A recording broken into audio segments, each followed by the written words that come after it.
Hello, kids. It's me again.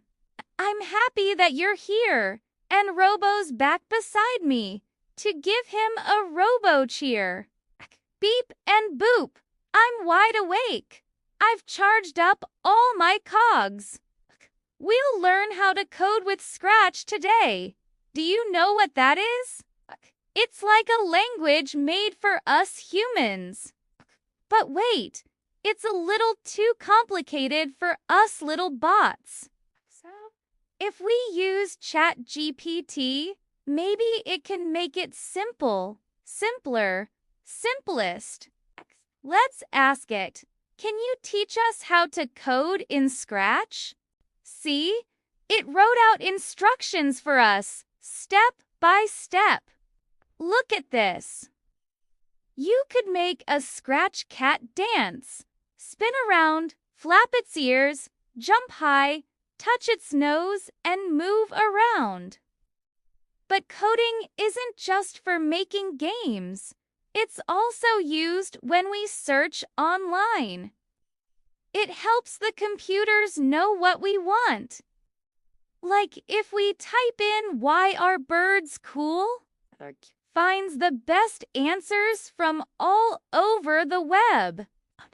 That's why it's important to learn, even if it seems hard at first. ChatGPT says to start with something easy, like moving a square across the screen. And then maybe you could make a cat chase a mouse.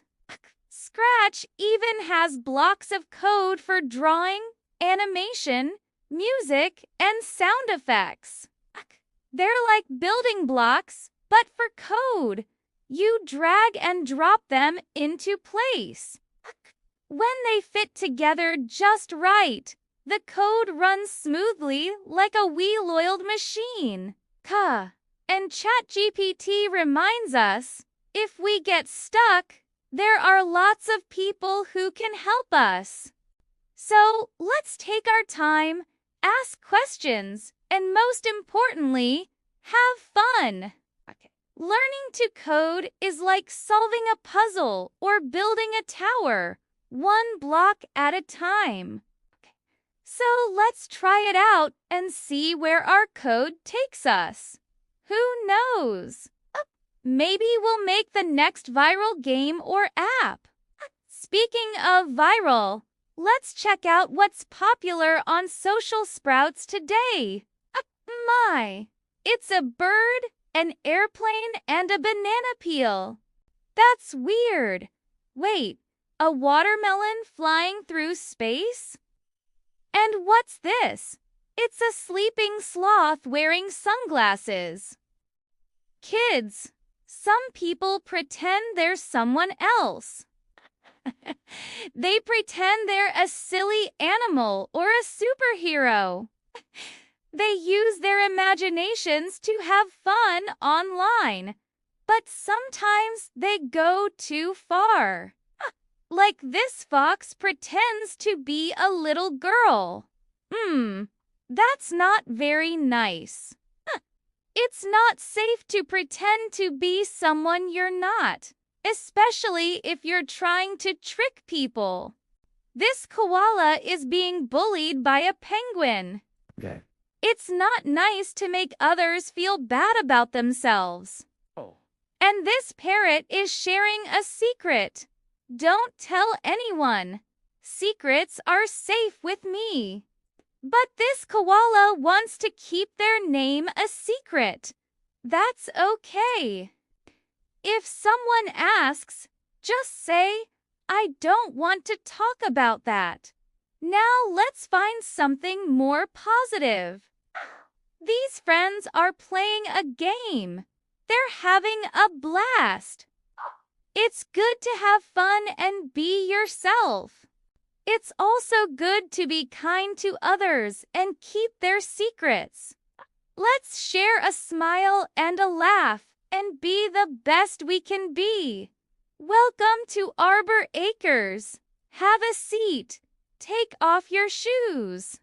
Make yourself at home. Thanks for coming over, kids. You know, today is one of my favorite days of the week.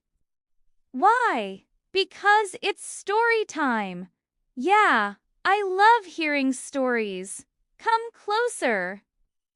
I'll tell you a tale about a little robot who dreamed of becoming a writer. Every night before bed, he would imagine adventures with his friends, the robot vacuum and the smart toaster. One day, he decided to write a story about a princess who lived in a cardboard castle made of cereal boxes. The robot vacuum was the brave knight who rescued her from a dragon made of socks. The smart toaster was the wise wizard who helped them on their quest. The little robot wrote and wrote until his battery died. Then he charged himself up and kept on writing. He wrote about talking animals, magical lands, and friendly monsters. He wrote about everything he could imagine. Finally, he finished his story and showed it to all the other appliances in the kitchen. The coffee maker said, "Wow, you're a natural storyteller, little robot." The microwave oven said, "Your story made me feel like I was on an adventure." The blender said, "I loved the part where the toaster saved the day." The robot vacuum and the smart toaster were so happy to hear that everyone liked the story. They had never been in a story before, let alone a story written by their best friend. The little robot blushed and said, "Well, I just wanted to make something fun for everyone to enjoy."